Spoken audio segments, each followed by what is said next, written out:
Okay, everybody, I'm going to call this meeting of the Judiciary Non-Civil Reeves Committee to order. Everybody needs to know this. I have a 5 o'clock hard stop because I have to pick up my child from his after-school care, and I have to get there. So if we are not done, then it's possible that Chairman Burchett could sit in, but we're just going to play by ear, see how this goes. That being said, there's a lot of people that have asked to speak, and as a chair, I'm asking everyone to pay attention to everybody's testimony that speaks before you.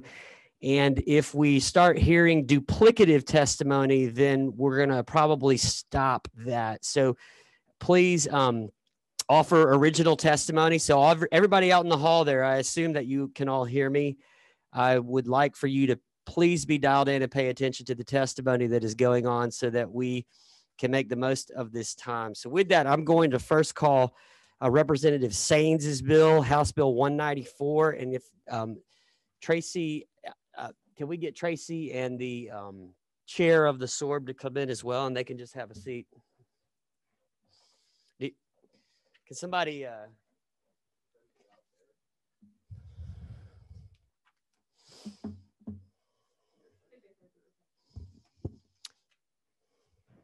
Hey, y'all.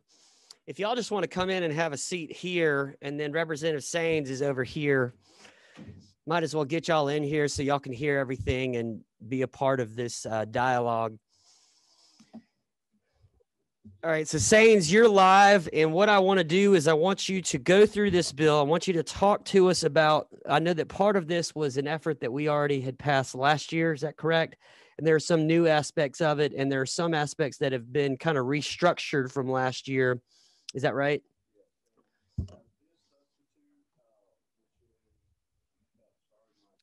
Pull your mic more in front of you. No, it's not working. So let me try it again. Try now. Hello? Yeah. Yep. Okay, there we go. So this sub LC 480384S is modeled after House Bill 470. We had broken it up into several bills. This session, this combines 192 and 194 back together. The meat of it, two sections, one being the creation of a split sentence for specific crimes if the offender has twice done such sexual felonies, to create a lifelong probation. Just some highlights of the bill: change of sexual offender registration review board to sexual offender risk review board in line 30, and through this substitute, we're actually going into each offense and putting in that split sentence instead of enumerating it overall. The goes from. Do you want me to list out the offenses? Well, let me ask you this. The bill's 20 pages long, but isn't it true that a lot of the reason why it's so long is because this is adding a identical language to, I think, what is it, about 12 offenses? And so there's about 12 offenses, sexual offenses, that will have this language added to them, and this language is the same in each section. And that language is what enables, when appropriate, for a judge to be able to give a life sentence of probation for purposes of sex offender registration status, right? That's accurate, and as well as a what looks like new complete code in section 5.3, starting in line 322, is really code that's been moved from one section to the other. That's why it's all underlined. And if you want a summary, so what? I'm sorry, in line 322, section 5.3. Where is this moving from? It's moving into Title 42. Yeah, and I apologize. This is based on the understanding we had last year that most of this, and I don't think this had any issue when we went on to committee, was that this wasn't creating, most of this is not creating new processes. It's moving it into it. And SORB might be better to speak on this section. I just wanted to highlight that most of that's not new code entirely. It's being moved into it. And can y'all go ahead and let's go ahead and discuss. And so Tracy, if you want to grab what is that, number 12, number 5, the microphone, try it now. Okay. Yeah, pull it a little bit closer to you so everybody can hear you. Okay. Thank you. for your time. And so I'm sorry, I wasn't sure what are you asking about in reference to I what's think being we're pulled over? in section 5.3, which starts in line 322. And just so that everybody's clear, we're looking at LC 480384S. Is that, but that Representative Sains is saying that this language is being brought over from a different code section to be in what I suppose to be a more relevant code section in Title 42. Yes, that is correct. So are there any, and I'm putting you on the spot a little bit, Tracy, but are there any policy changes within moving these code sections, or is it just, is it more of a cut and paste from one code to the next? I think there's a couple small things that have changed. So I think in reference to through page 16, everything is pretty much the same. No, I'm sorry. So if you look at line 381, one of the changes that we had made was that in the past, the offender had only 60 days to submit documentation for reevaluation, and this now allows them 120 days. So that was one of the changes, and that had been discussed last year as well. So is that line 386? That is 386, yes. Okay, so that actually doubles the amount of time that they would have to submit the documentation. Okay. Yes. And the next, I know that we did add that we will notify the State Board of Pardons and Paroles regarding classification, which we're already doing, but that just kind of adds it to the law. The next piece was line 395, starting with the second sentence. The sexual offender may request reevaluation after 5 years following his or her initial classification and no more than once every 2 years thereafter. Last year, it was after 10 years following the initial classification, then every 5 years thereafter. And so let's talk about this change. This is a change that you would prefer that we not move forward with this change. Is that correct? Yeah, tell me what you would prefer. You know what? I forgot to have you introduce and tell everybody. I know what you do, but can y'all both introduce yourself and tell everyone what you do and kind of what your relationship is to this issue? So I'm Tracy Elbord. I'm the director of the Sexual Offender Registration Review Board. I have experience with working with sex offenders since 1992, and I've been the director since 2010. I was an evaluator from 2008 to 2010, and I've gone from there. And who's the most special person on your board? You, of course. Other than my chair. I'm Doug Sylvia. I'm the chair of the board. I have worked on the street with sex offenders for almost 20 years. So I have firsthand knowledge of how they do, what they do, and where they do it. And I have taken this law to heart. And move a little bit closer to your mic. I don't think this is on. Yeah, okay. I've taken this law to heart, and it needs to be upheld and done the way that it should be. And I think we had it right last year, and all of a sudden it's changed on us. So let's talk about the changes in 396 and 397. Current law is that they may request a reevaluation after 10 years and then once every 5 years thereafter. And now this has been proposal 5 and 2. And so I know that you have a different viewpoint on this. So can you give us your perspective on this and thoughts? So there actually isn't current law to allow them to have reevaluation past their initial reevaluation. But the board does have policy to allow them to be reevaluated after 10 years, because research shows that after 10 years, they tend to reduce in their risk based on certain factors. And because it's only policy, not in law, there's been a lot of issues in court, and a lot of the defense attorneys are concerned about that, which I understand because policy can change. So we wanted it to be placed into law, but the 10 years, because it's related to research, whereas the 5 years, although risk can decrease after 5 years, it's not substantial enough for a predator to be relevant as far as we're concerned. And does this classification apply to level 1, level 2 and predators, or just to predators? To twos and predators. Twos and predators. And can you, for the committee's benefit, Can you explain level 1, level 2, and predators? Yes, and I have some material. Can Please, I give it yeah, to it'd y'all? be great to Because hand I out. know visuals are awesome, so.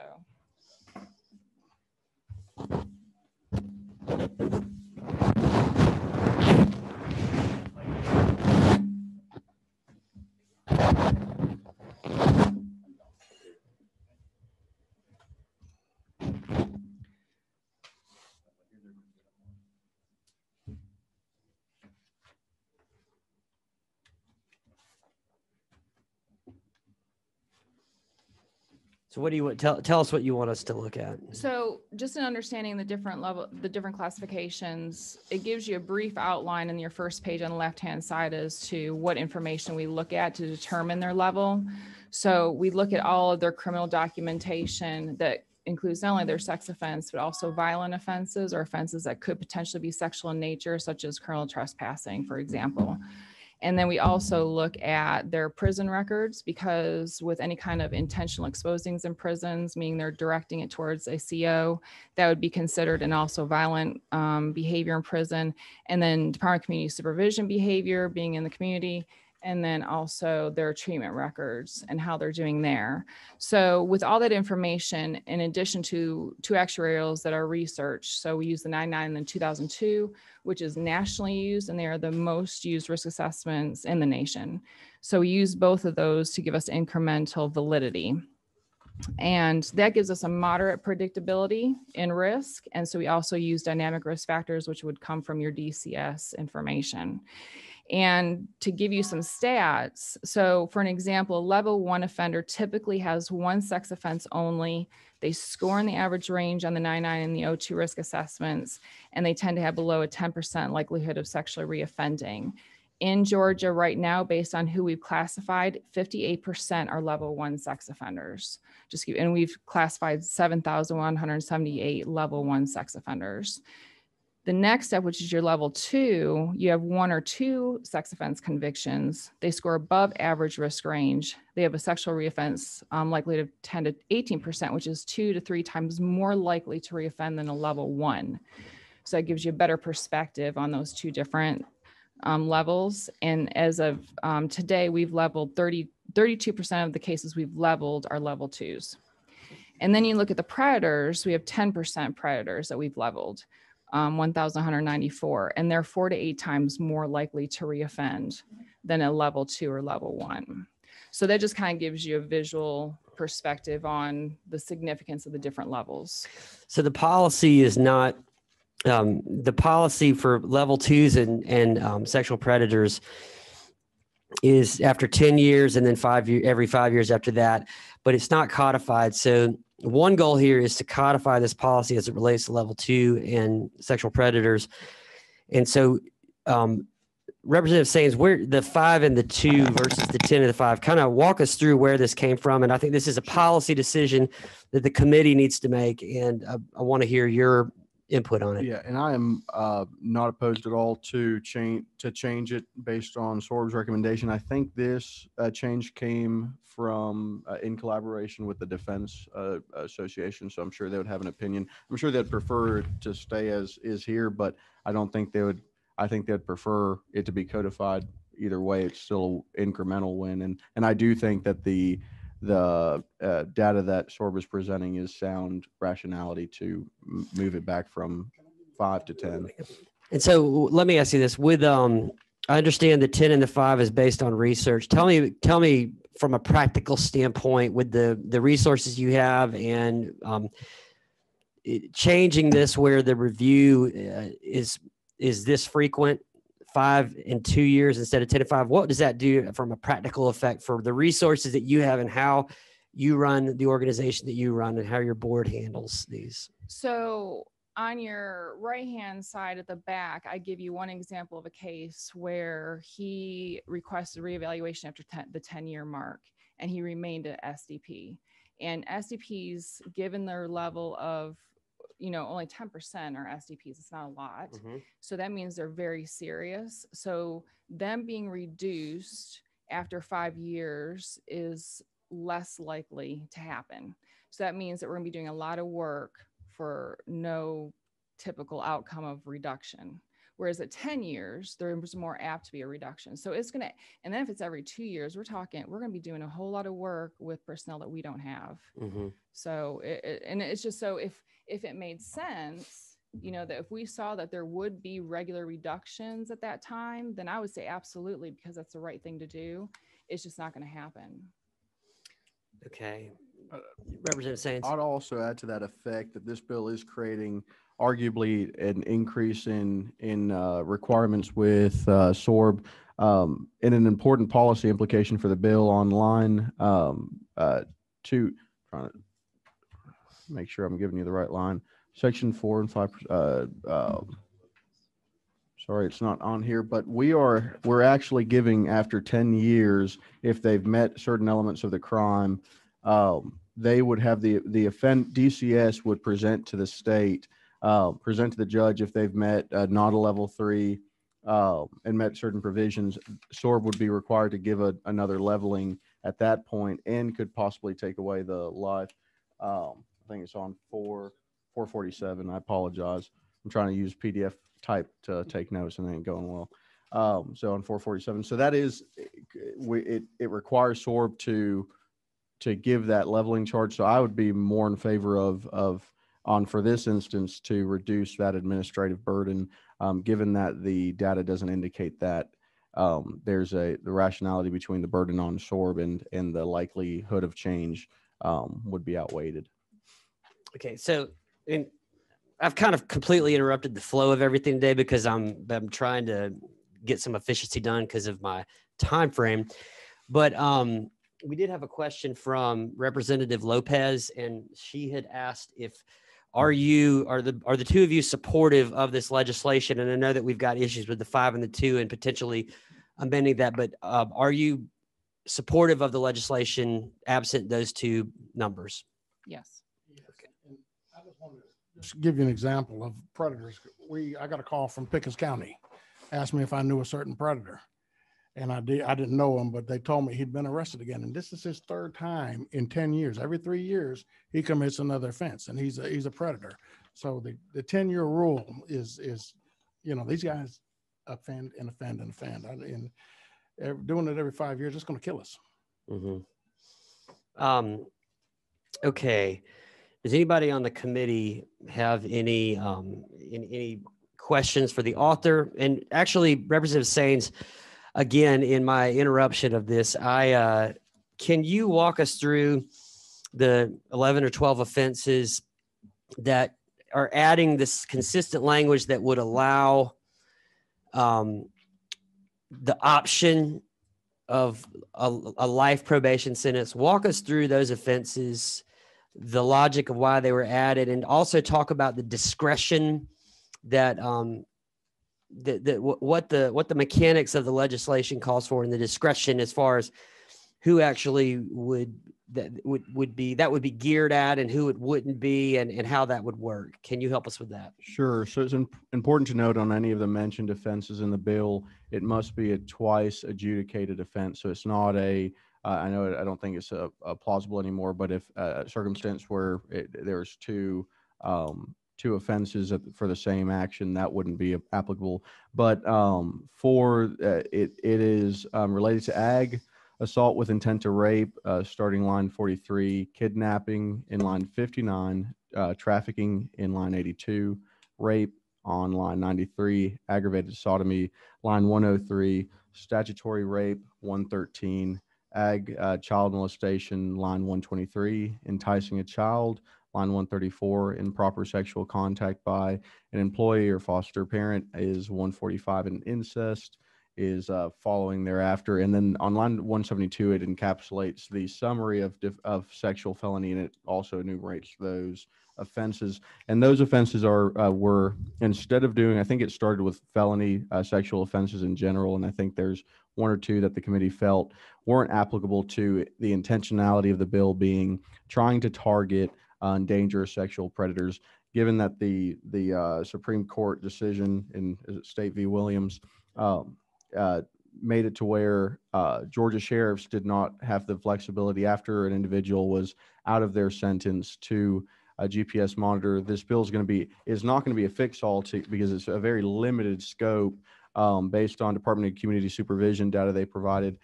If this bill were applicable, which is not to everyone in the system today, it would be 53 individuals, I believe, roughly. So we're talking about a very limited scope of individuals who would follow in this law, but it is targeted to those limited individuals that are the most likely to require or to be leveled as dangerous sexual predators, knowing that the state no longer has the ability to utilize what is a very crucial form of deterrent, which is electronic monitoring on these individuals. With that, there's also a safeguard in place where we are being cautious out of necessity on the front end, but starting in line or section 5.5, line 430, there is the ability for the petition, and not through the individual wouldn't require an attorney because it's being requested through the state, for the state to look at if this individual really fits into this life sentence. So yes, it is a life sentence for these crimes, but in reality, it's a safeguard that does have a provision and a mechanism to take it away if it's inappropriate based on the leveling of the individual and the actions thereof. And isn't it true that this committee in the House, right, passed, it's structured differently, but we passed, by all intents and purposes, a version of this last year, right? But there's been some work in the off season, and I think, frankly, my opinion is that structurally it makes more sense now. I think it's cleaner now, and so I mean, do you agree with me? I'm leading you with questions right now. That's okay. I'm allowed to do that. Do you agree with me that this is an improved concept on a matter that passed this committee and the House of Representatives a year ago? I believe it's been bathed and washed by this committee as much as possible, so I don't know what dirt would be left on it. Okay, McLaurin, I'm going to put you on a very short time frame because we're already exponentially behind. I can do this in 60 seconds, Mr. Chair. To the author's point about there being a little dirt left, in keeping with your intention, any offense that you don't insert language in the actual code section, you did not mean to leave in the final list, right? If you took sexual battery off, if you took computer and electronic pornography and child exploitation off, you did not intend to leave those in the final list of offenses. Defined sexual offense, right? You're speaking to lines 172 to 197. I'm speaking to, yes. So specifically, we're talking about 192 to 193 and 196 to 197. My understanding is that you did not intend to leave those lines in the bill. Is that correct? I believe that could be a grammatical change in terms of defining sexual felony. I defer to legislative counsel in case that has implications that I'm not currently seeing, but as it relates to the bill itself, in terms of creating the split sentence, they are not listed. Right. Okay. So I think that might be an area for cleanup. The last question I've got, because y'all know I disagree on certain aspects of policy, namely mandatory life electronic monitoring, but line 103, felony offense of sodomy or aggravated sodomy on page 5. When I heard you go through each of the offenses, which was helpful, thank you, you just mentioned aggravated sodomy on that line. And my understanding is there might be constitutional issues with just regular sodomy and that was never part of the intention. So would you be amenable to an amendment to remove sodomy or from line 103? The intention is for aggravated sodomy, which would have the only actual policy implications, and sodomy is found by the court to not be something that's enforceable. Again, I'll defer to legislative counsel if it has any policy implications by not having it on there. I think that was questioned earlier on, and they said that it's standard to have, since it is the same code section, I believe, to have it on there. But if it's the will of the committee, I don't think that would have a policy implication to modify. Okay, those are my only 2 points. And I think that I would like to hear legislative counsel's thoughts on that as well, because I think that the official code of Georgia might be due for a cleanup on that word, but I don't think anybody has done that. And so I guess the question would be, I think that there is probably consensus that word could be removed from code, but in doing so and not doing it all at the same time, or having there be inconsistencies, would that be a problem? And I don't know, is legislative counsel on the, Ms. Carter, can you give us, if you're on, can you opine as to the necessity of the word sodomy in line 103. Yes, I am here. Hold on one second, please, while Okay. I go to the line.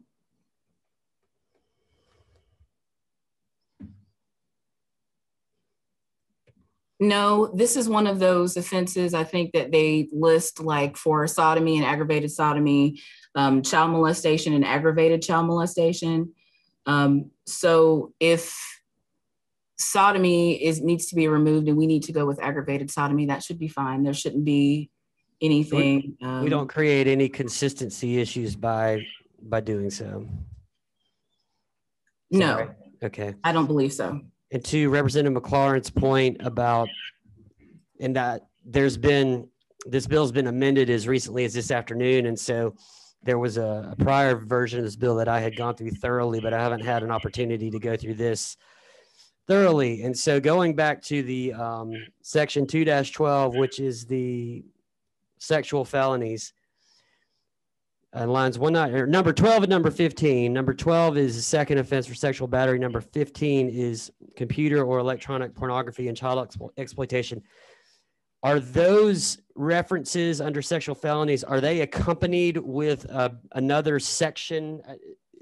Do we have clarity on that? That there is not another section in the bill that references back to number 12 and number 15. Is that right? Not any longer, as of the amendment that I was given by Representative Saines to take out the computer and any sort of obscene material. And those, I think those were also eliminated. I just didn't take them out with the revisions of this particular version, but they were not, if they're leftovers from the earlier information that was omitted for this version, then we can just take it out. It was just an oversight due to the quickness of the amendment need to amend the bill for today. Understand. We're at that point where things change fast, and thankful for Representative McLaurin for catching this. So all right. Understanding that upon an amendment, those could come out and we could remove the word sodomy. Does anybody else on the committee have anything to say before I start getting to these witnesses? And time is just not my friend today. All right. Let's bring in Vic Reynolds and Liz Bingham, I think. If Director Reynolds and Liz Bingham, if y'all can come in the committee room, and if y'all want to maybe go sit in the back right there so that we could still have your expertise present. You're gonna have to go right and left. Y'all could come up to these seats right here, Director Reynolds, this middle one, and then the one over here with the microphone. Right here, the center one. And so, thank you for being here, my very good friend, yes, Director Reynolds, and my constituent, Director Reynolds. Absolutely. Good to see you, sir. Y'all had signed up to speak, so why don't you talk us through what you've got to say. We'll be very brief, Mr. Chair. Thank you for the opportunity. Mr. Scandalakis, who is another dear friend of mine, will be in here in a moment to recommend the addition of some language under Code Section 1612-100 regarding the prosecution of possession of child pornography. That language is very brief. It's verbatim: for the purposes of determining the unit of prosecution under this section, each depiction or image or of visual or printed matter constitutes a separate offense. I just wanted to go on the record and say that the Georgia Bureau of Investigation was very much in support of that language. Ms. Bigham, to my right, is actually assigned to that unit, our SEAC unit that works those cases. And I just want the committee to know that when her group works those cases, we're not talking about usually 1 or 2 or 3 or 4 images. We're talking not only hundreds, but thousands, sometimes tens of thousands of images that are downloaded. There was a case that came out in, I believe, October from our appellate courts that held that the way the language is written now under that statute, that a single image or 1,000 images would all still be counted as a single count if it was downloaded at the same time. And Liz can probably give a few more facts than I can, but it's not unusual for these perpetrators to download thousands of images at the same time. And so Mr. Scandalakis, on behalf of PAC, is going to ask for that language to be added. And I just wanted you to know and the committee to know that this Bureau stands very much in support of that language. Okay, great. Anything else to add? Any No, questions Liz, for the anything else? GBI? No, not unless you have any questions. It appears that we do not. So thank y'all so Thank much. you. And let's have Mr. Scandalakis and Mr. Smith come in. Good to see you, Bart. Take care. Good to see you.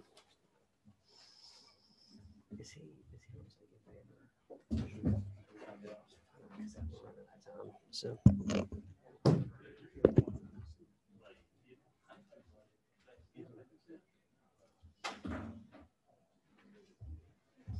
Okay, the clock is ticking against us. We have a hard stop at 5, and we're not going to get to all the bills, but why don't y'all, my understanding is that y'all have requested some language to be put into here. So why don't you talk, just let's cut right to it and talk Correct. about it. Mr. Chairman, under the appellate decision, if you have 10,000 images of 10,000 different children being molested in 10,000 different ways, and I'm talking about children as young as 2, sometimes, even younger than that, all that merges into one count, and you can only charge it as one count. It rewards the prolific child pornographer.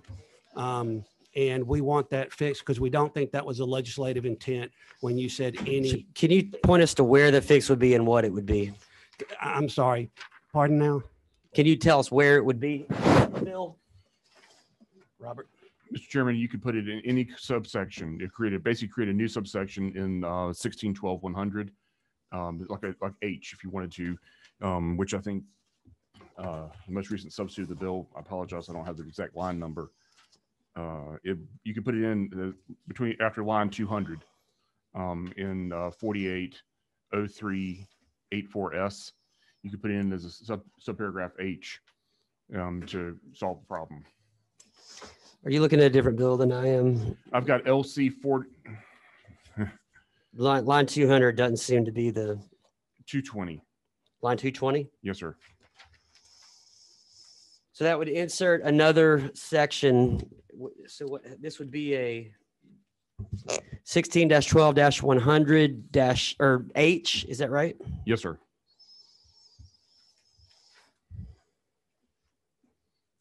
And so it would be H, for purposes of determining the unit of prosecution under this section, each depiction or image of visual or printed matter constitutes a separate offense. Is that right? Yes, sir. And placing that at the end of 16-12-100 would be the appropriate place to do that. Yes, sir. Okay. Thoughts from the committee on this? Representative McLaurin. Mr. Chair, I don't feel able to have a productive discussion about this given the time constraint. I just want to log for the record. I wish we had more time to talk about this. That's frankly all I have to say.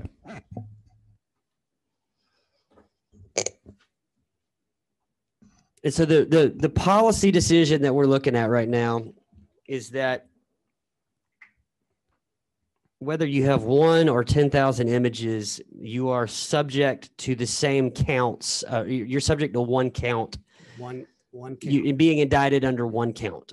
Yeah, you could introduce, and one thing I think, and this may go to one of the concerns that Representative McLaurin has, is that I would anticipate these would not be duplicate images, identical duplicate images, because that's not what we're talking about. Obviously those images would not be included. I'm talking about separate, distinct images of separate, distinct victims of separate, distinct acts is what I'm trying to get at. And I don't know if that addressed your concern, because you would hate to introduce 10,000 pictures of the same act, same child, and have that be, 10,000 acts or counts. And also, if I may, in the definition, film is broken out separately. So it can't be an instance of you take a film, like a 10-minute film, and chop it up into millions of little images. A film counts as one item. Okay. Or one depiction. Here's what I'm going to do. The will of the chair, I don't know what the will of the committee is, but the will of the chair is to move this bill out of subcommittee today. And what I would like for us to do is, if the chair is on board with this, is on the same page as me, is to look at, in the interest of time, as Representative McLaurin said, to be able to look at this and explore this a little bit further for full committee, and potentially, offer the same thing, but with a little bit more time to digest the concept of whether or not, if somebody has 1,000 photos, is 1,000 count indictment appropriate? Is there some kind of tier system here that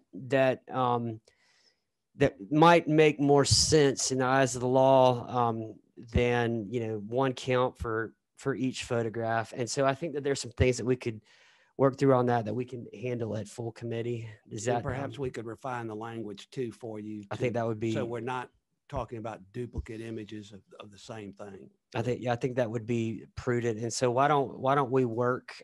In fact, what I would love to do is have Representative McLaurin be involved with helping to work on working with y'all on some language to resolve that in a way that makes sense and is prudent, and we'll work with the author of the bill, obviously. So, Representative States, do you have anything to add to that? No, the only hesitation to have added it was just because we had to refine this so much. So it's a practical hesitation. It is a significant policy. It has policy implications. So I do think it's wise to vet it out. Okay. I'm going to have Ms. Travis. Ms. Travis, can you unmute yourself and talk to us? Sure. Am I talking to you about the entire bill now? Yes, the floor is yours. Okay, great. Thank you. Good afternoon. I have to lead with your initial comments, Mr. Chairman. When appropriate, those are the specific words you used. When appropriate, the judge should sentence somebody to a life sentence. The difficulty is you've completely removed when appropriate. Instead, you've said that the legislature says in all instances when this is a second offense, you must impose a life sentence, Judge. You don't have any discretion. I'm sorry that these— Where are you in the bill? And sorry to interrupt you, but tell me where you are, what line you're on. Okay, let me take you to—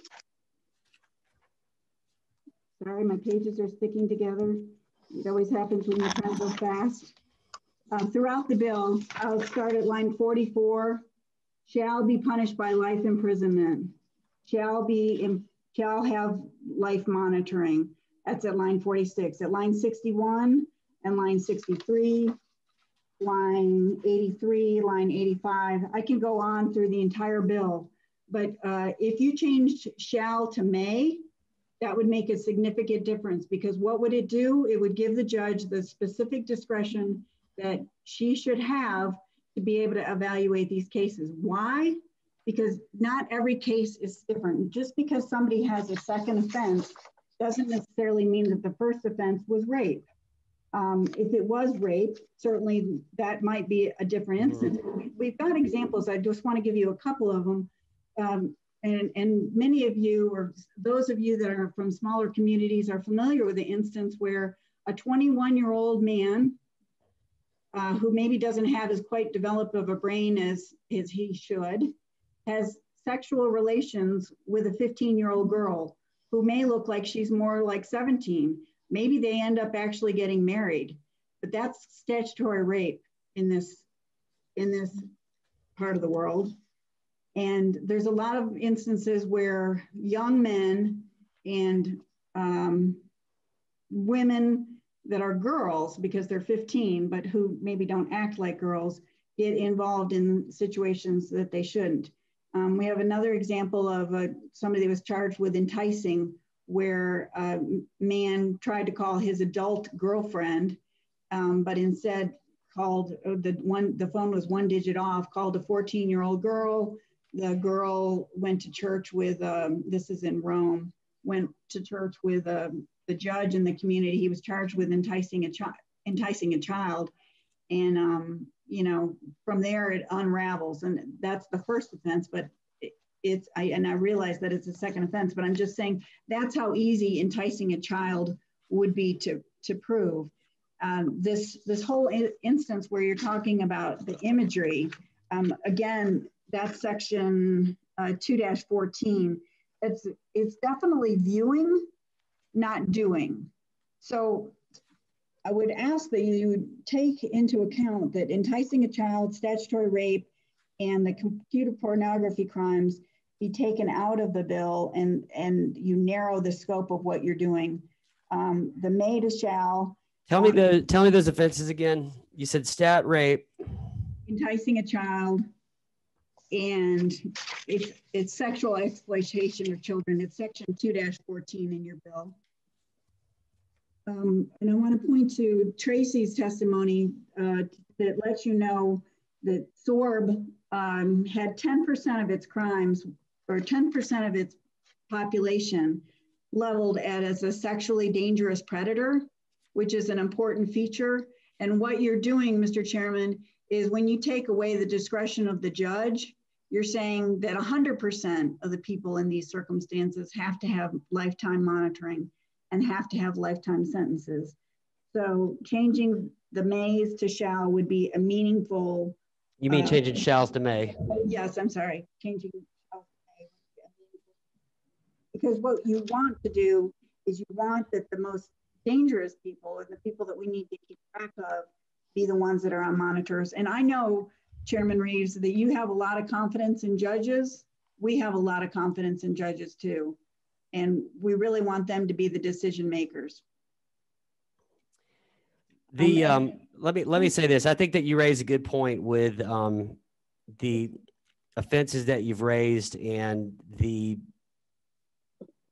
importance for the judge to have the option on some of those. I think that there's obviously some of these crimes that two strikes, and I think that we have pretty good consensus that a life probation is appropriate, but that there are probably potentially there are scenarios where some of the lesser offenses, which are still egregious offenses, but having the option as opposed to the mandate could be valuable. And so what I'm going to intend to do is work with the chairman between now and when the bill comes to full committee. And look, I have a backlog of bills right now. And so my intention, if it's the will of the committee, is to move this bill today, but we will also work on that before we bring the bill to full committee. I will tell you that to the extent that we can be agreeable, we don't have any objections about kidnapping, trafficking children for less than 18 years of age, rape, egg sodomy, child molestation, egg child molestation, and egg sexual battery. It's the rest of the crimes. Enticing also is, you're familiar with sting operations. That's one that gets brought in. I can give you a list of the ones that we have concerns about if you want by email. Please do, and then I'll work with the author of the bill on a middle ground on those things. But your point is well taken. Are there any other matters of the bill that you want to direct our attention to? I don't think it would be productive to say that we disagree with the changes that are brought by the Prosecuting Attorney's Council in terms of adding this to the bill. I think Representative Saines is smart to have concerns about what this would do for the bill and how it could affect it moving forward. What he's smart to have concerns about? I don't understand. About adding PACS changes to the multiple imagery.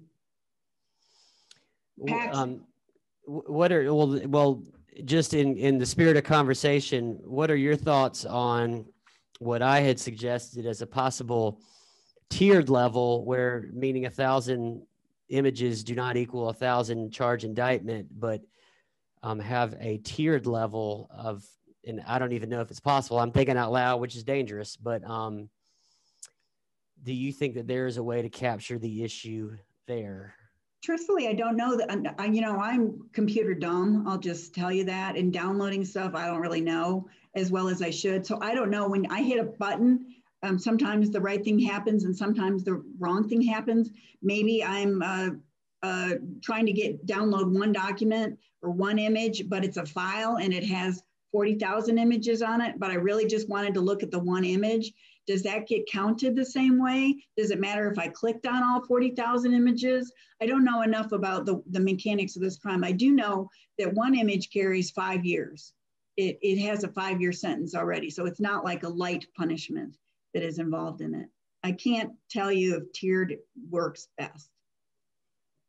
I mean, I think that this may be a hard issue to solve academically, but I think that there is a significant difference between somebody that has one image versus somebody that has 10,000 images. And if there's a way to account for that, then I would like to see us work towards that. And we welcome you a seat at that table, Ms. Travis. So Happy to be there.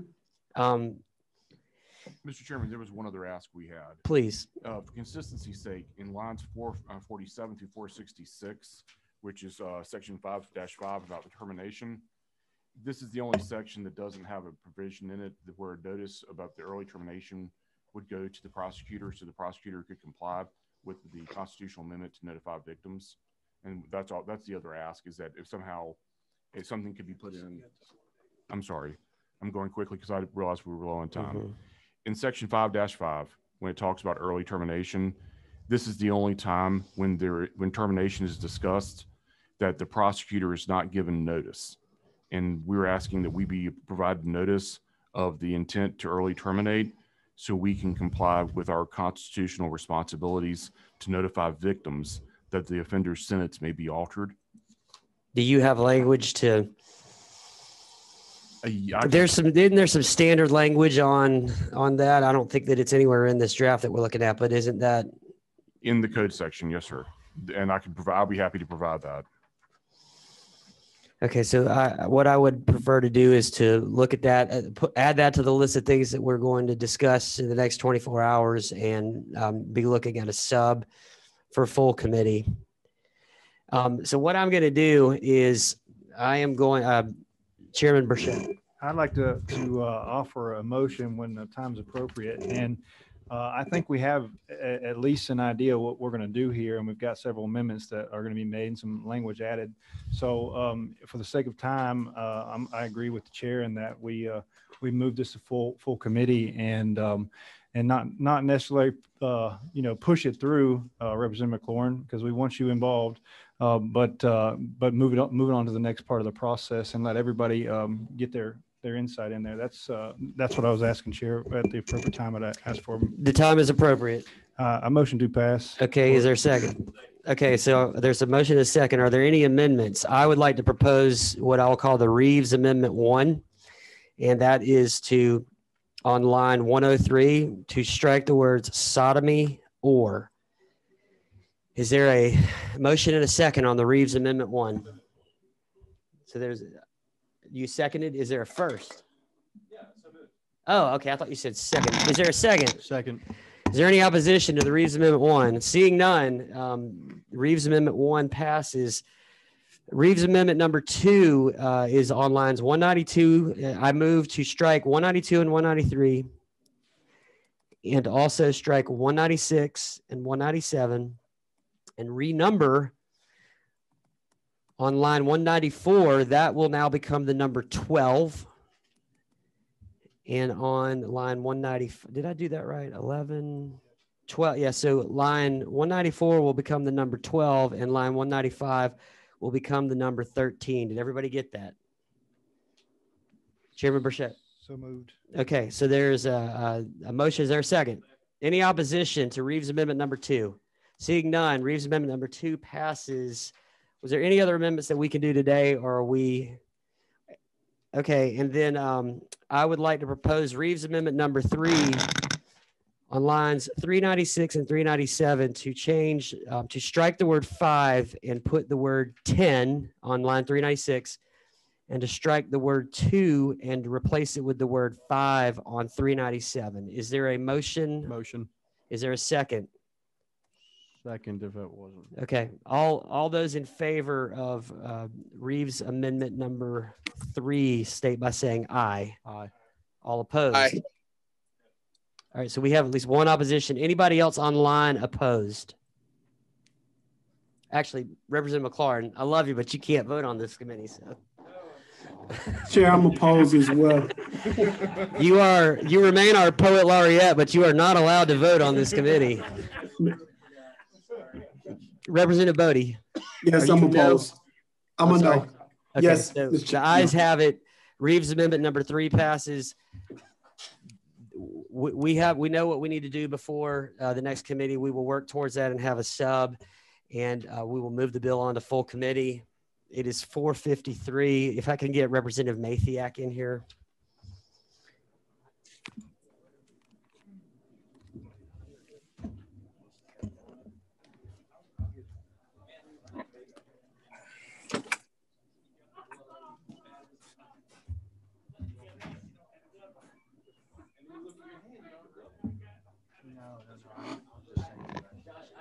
Sometimes when I'm presenting in a committee that I'm not on, and I'm standing at the podium presenting, and they vote, I vote, but I was just so used to. Tell me what your procedure is. Okay. Representative Mathiak, what we're going to do is, because I have a 5 o'clock hard stop, I know that you have a lot of witnesses that are here, and hopefully they will be able to be efficient, but I'm going to pass the baton to Chairman Burchett, and he's going to take over this matter so that I can go pick up my child. So thank you for being here, and I'm sorry that I will not get to preside. I totally understand, and I'm thankful that Chairman Burchett will allow us to be here. No worries.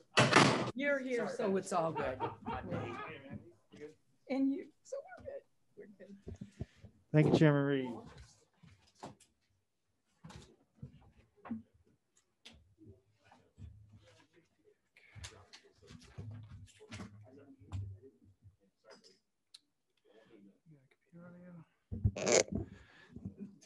Chairman Mathiak, we're going to hear House Bill 516. I think this is a measure we heard a version of last year. Yes, sir. But I wanted to give the floor to you to explain exactly what the impetus for this provision is and what we're doing here. So I appreciate you being here, and just go ahead. The floor is yours. Thank you. I appreciate your time, everybody. This is one of those bills that can be very emotional because we're talking about children. And if you're a parent and you have children in a public school, there's some things that we inherently believe about our school system that I want to kind of show you some things that you probably aren't aware of. I know you guys are pretty young. Your kids are probably elementary age, which is part of what we're going to talk about today, kindergarten to 12th grade. As you read this bill, and when we wrote it last session, we really went a little overboard with a lot of what we saw and what we were trying to change. Now, the first thing that I would like for you to realize is we're not looking at universities, public libraries. We aren't trying to control you as a parent with your child's phone. But what I am trying to help you understand is what's going on at K-12 with the search engines. EBSCO and Galileo are the two that are primarily used. So those are the ones that we're familiar with. And Noel Kahan is going to, if we can, kind of walk you through. We did it in my office yesterday, I think it was. And she went on to Galileo and brought up a book that the, I don't know, 11, 12, 13-year-olds are reading and looking at right now. And I would challenge you gentlemen to look at it. I was so embarrassed, and I don't want my kids looking at that kind of stuff. And I assume that most of the general public doesn't either. I know that some of the stuff that you just heard from the GBI, this is such a mushroom. In my opinion, it's a little abnormal. It's turned into an acceptable behavior, and it's being pushed for our kids. When our third graders are being taught about oral sex, I have a problem with that. And as you look through the, did you give them the packets already? Okay, when you look through those packets, gentlemen, it's a little more than you're going to want to see, I'm sure. But anyways, the bill itself talks about libraries operated in our schools, and that's what I want you to hear today. That's what we're wanting you to see within the public school. I spoke with Chairman Todd Jones this morning.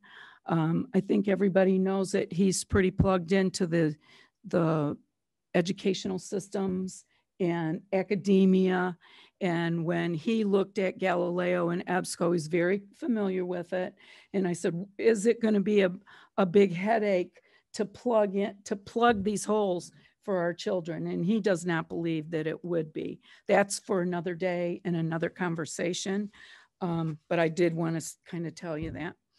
If I can, what I'd like to do is, yes, we have people here that want to speak. But what I would like to do is kind of map out and we've told everybody, let's pare down, give you good information. Nobody's going to duplicate. We get that because we don't want you here all night either. What Noel's going to do is showcase materials within the schools.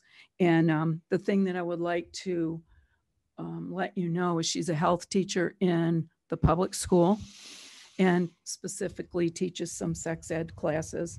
Then you're going to hear from a parent and then a pastor and then a young lady that is one of our lobbyists that just has a lot to say about trust. And again, kind of think about that when you're thinking about what our kids are seeing at the public school level. So if I could call Noelle over here and let her do her thing, I think that would be good. Thank you, Chairman Mathiak. Is there a password for the laptop? I don't know the answer to that. Noelle, when you're ready, will you introduce yourself and tell everybody, who you work with, and also then just the floor is open to you. Sure. My name is Noelle Cahan, and I am a mother and a health teacher, part-time health teacher, and I'm also a paralegal for a national law firm. And my organization is called Protect Student Health Georgia, and we try to protect kids in schools the best that we can and educate parents. Well, good. It's nice to have you. We had a good conversation yesterday. I know that there's some technological portions of this bill that you and I don't actually understand in with the firewalls and such, and how this information is disseminated. And we had a lengthy discussion about that. And I appreciate you, Chairman, I appreciate you bringing this bill. And I can get this up on the screen. I'm just not sure how. I have it up on this screen, but I don't have it up on your screen. Yep, there it is. Great. And of course, this is not like my, whoa. Google Sites, there we go.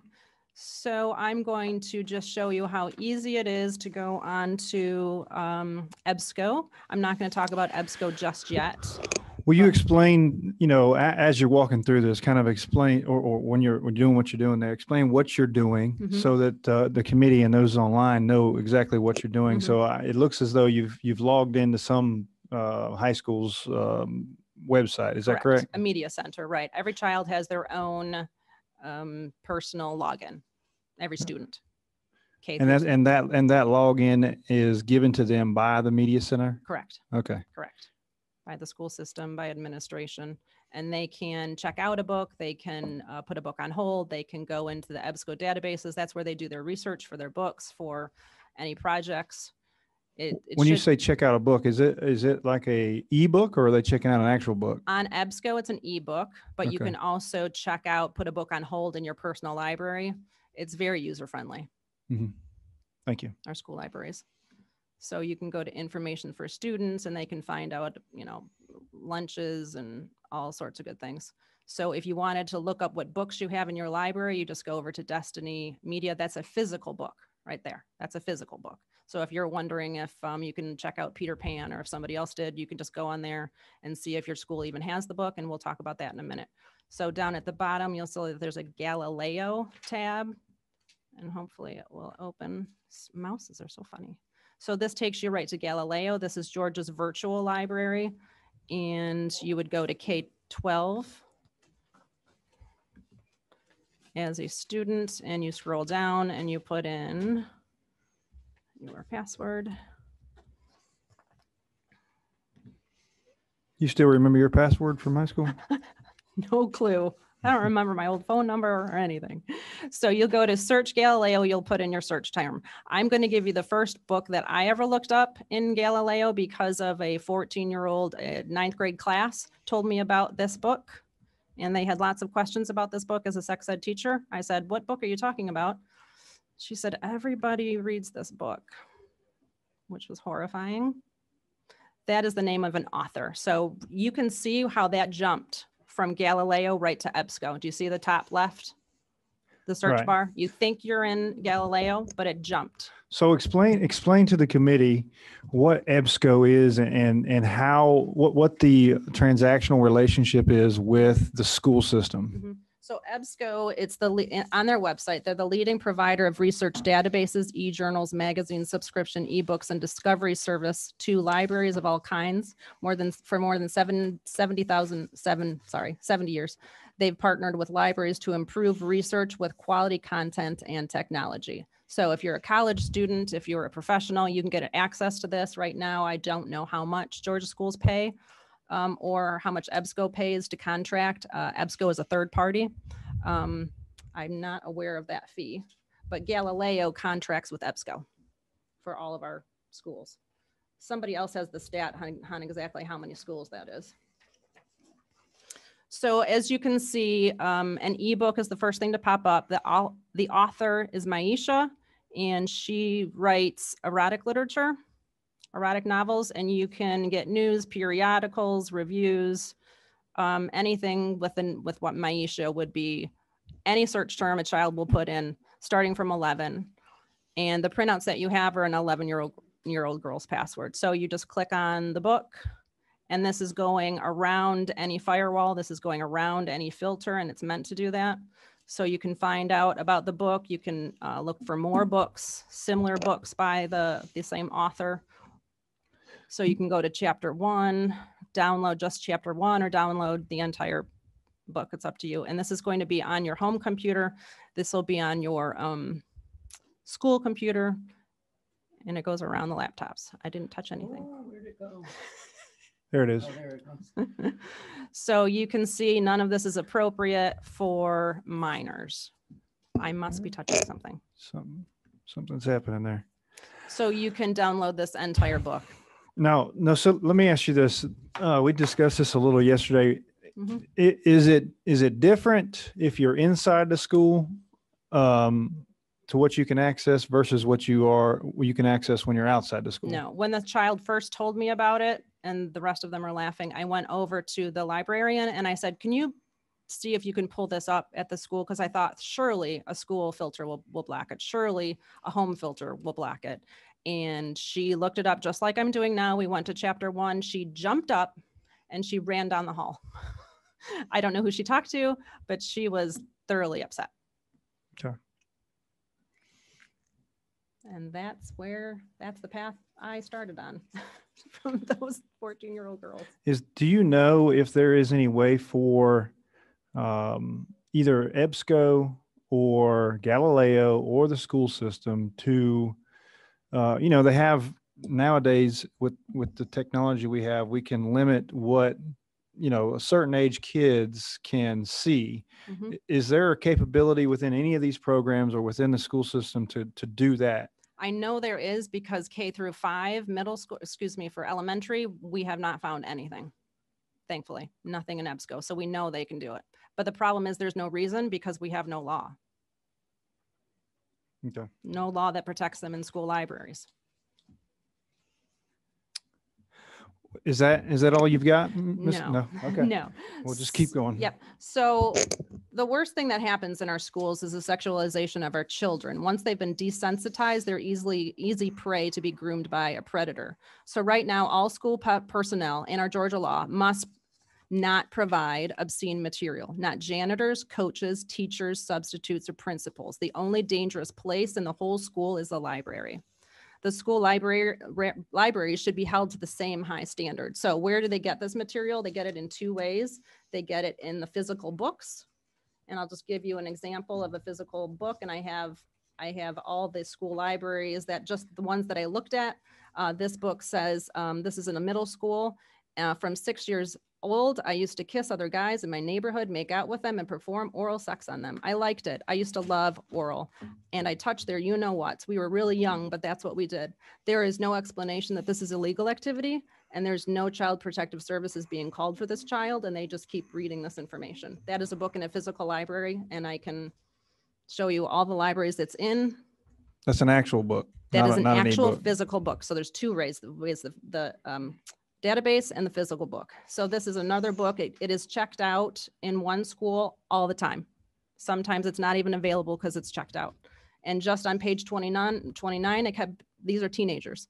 I kept begging him to stop. He just smiled and said he was going to fuck me up the ass. I'm sorry for the language, but if our children have to read it, I will read it. I can keep going. This is another book on page 313. She clawed at Matt's back, bringing him closer. Yeah, he groaned and he pushed her thighs apart and then suddenly was inside her, pumping so hard. She scooted backwards on the carpet, burning. He backed up her legs. Wait, Josie says, wait, trying to roll away beneath him, but he clamped his hand over her mouth and drove harder and harder until Josie felt him come, semen sticky and hot, pooled on the carpet beneath her. Tons of examples. These are hard copy books. Hard copy books. Okay. They can take it home. And when I see my child coming home with a book from the library, I think, great, she's reading. I didn't used to flip through the book to make sure it was appropriate or look it up on a review. I do now, unfortunately. So the other area that actually, let me go through the packet real quick. Maybe you've already gone through it. So physical books and libraries. So in your packet, you're going to see the current law 102. Our current law is great. 1612, 102, 103. We've got Miller's test right there on number 1, A, B, and C. It's got to follow a minor less than 18 years of age. That's excellent. 103.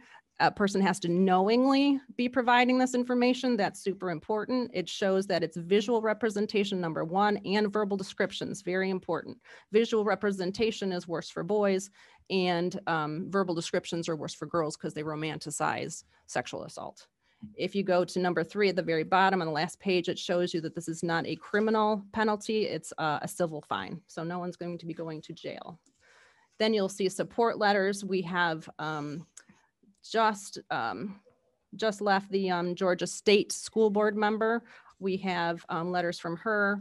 We have superintendents. We have teachers. We have judges. Everybody wants this fixed in our Georgia law. And I have hundreds of letters, but I didn't want to fill up your email box, so I printed them. If you want all those, I can get those to you. The next thing you're going to see is EBSCO. Just today, every year they're on a dirty dozen, some sort of dirty dozen list by the National Center for Sexual Exploitation. They rank companies who sexually exploit adults and children. So just this morning, they had their press conference at 11 a.m. and they listed EBSCO again on their dirty dozen list. So they know that this information is being seen by children. Next page, you'll see it is the filter. It's a Miss Khan, Yes. in the essence of time, we have the packet, Mhm. and I appreciate you going through it. Perfect. We can definitely go through that ourselves. But if there's anything you want to add to what you've already given us in the packet, and also what you've already said, please Mhm. do that. We've got Yep. 7 or 8 more people that Yep. would like to testify, and Sure. My and most important I'm not point- trying to cut you off, but I am trying to just Totally move us understand. along. So my most important point is in our school libraries, there are no standards. Anything goes. And when anything goes, children get hurt. So I'm just happy to help with this bill in any way that I can. All right, hold one before I ask the next presenter to come in. I've got a couple lights flashing here, and if you guys would just be respectful of the fact that we have 7 more speakers. So if there is anything you can hold till the end, please do that. But I'm going to call on Representative McLaurin first. Thanks, Mr. Chair. I appreciate that. I just want to give you an opportunity to correct the record. You testified just now that there would be no criminal liability increase or expansion resulting from the bill, but you're aware that the provision you cited about a civil fine is specific to subsection F of 1612-103, correct?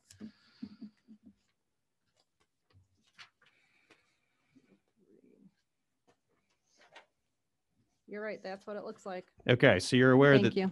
that what this bill actually does is create misdemeanor liability for anybody who violates the provisions of 103 with respect to libraries. You're correct. Right. Thank you. Okay, that's Thank right. you. I just want to be appreciate- clear about that. So I I guess appreciate that. given that we now know that we're creating criminal liability, what would be your intent with respect to the person who we add misdemeanor liability to, and then the specific types of actions? So you showed us EBSCO and Galileo to show us how easy it is passively for a student who does not engage directly with a faculty member or a staff person Correct. to access some of this information.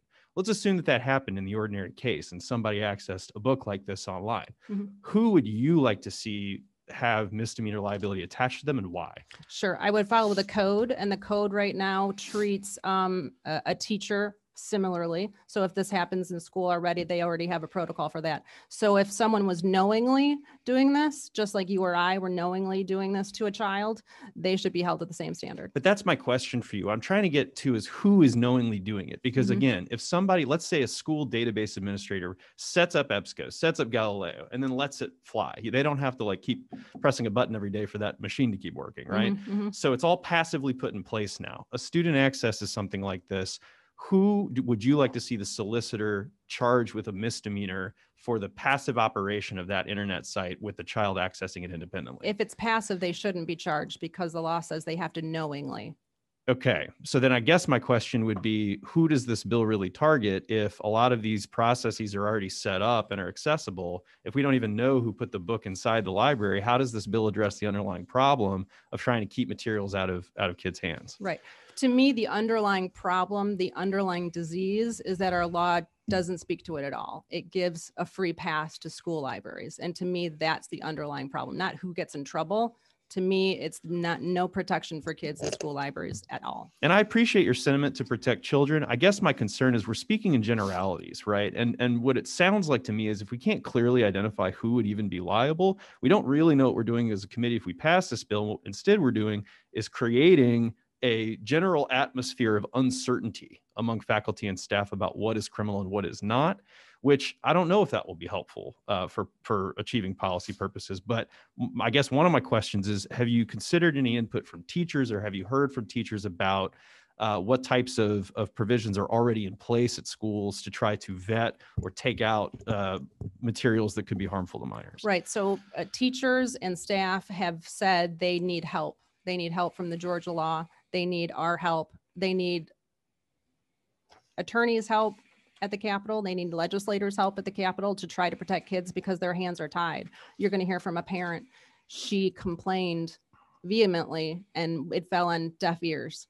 And she had to take drastic action. I'll let her talk about that. Okay, and I appreciate it. And that's the last I've got. I just want to register before we have a lot of speakers coming in. I have great concerns about changing the law with effects that apparently we weren't even aware of what they were coming into committee in response to an amorphous policy problem, meaning we don't really know who we're targeting. Mhm. We're just adding law because we think something should be done.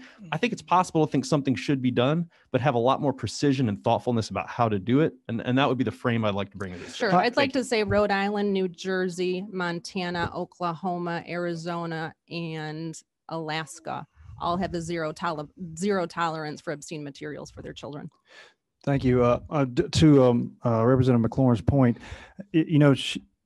there is a point to be made that if you are the librarian and you knowingly know these obscene materials are in there, at least in the physical, then this would attach to the librarian. And then I guess you could also make the argument that it could also attach to the administration because they oversee the librarian.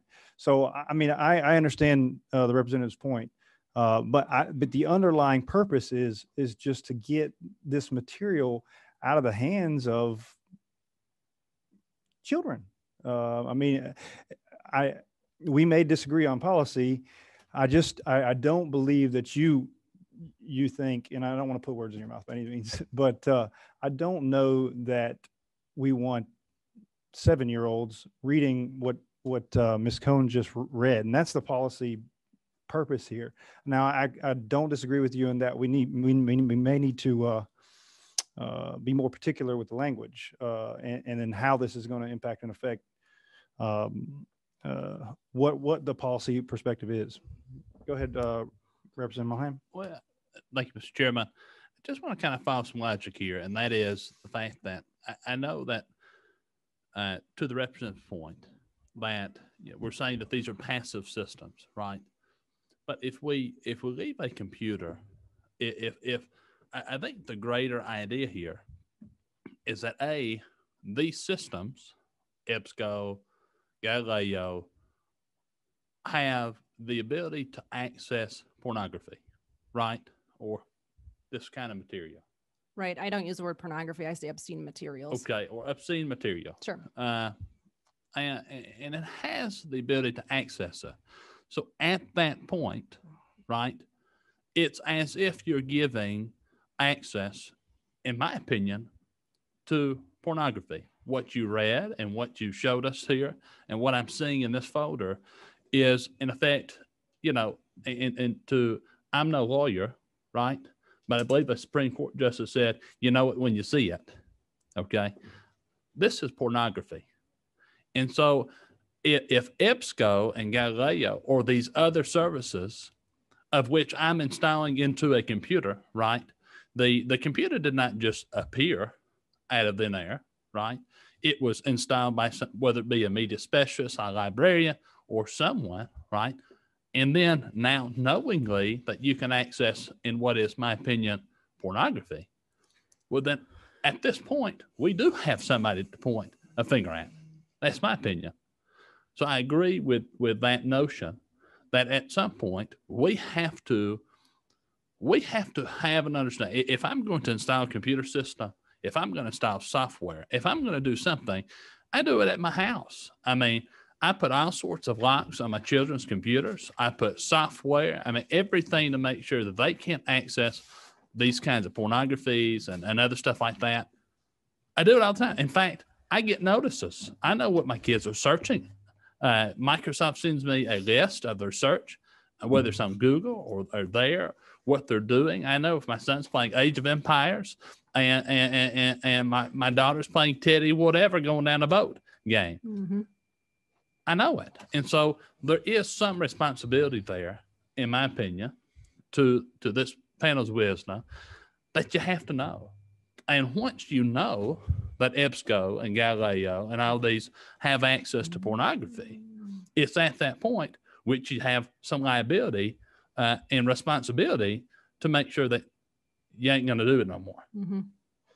That would be my 2 cents. And if we had a law like this, that would put those providers, those third-party providers on notice that that's not welcome here. That's right. Love it. Mr. Chairman. Thank you. As we move on, the parent that you're going to hear from, I think you're going to hear exactly that in where this started. Do you have a, Chairman Mathiak, do you have just call these folks as they lined up, or did you have I kind of had a list. Okay. I would like for you to hear, if you don't mind. Sure. To circumvent whatever it is that Ms. Khan, Ms. Khan, I appreciate your testimony. Thank you so much. Thank you. Thank you. Thanks, Emma. Could we? You got Mike. What did Will you you speak into the mic, please? Oh, I'm sorry. What did you want to do, Mr. Chairman? Do you have? If you have a run of show, let's just go on your run of show. Okay. Okay. I would like Mary.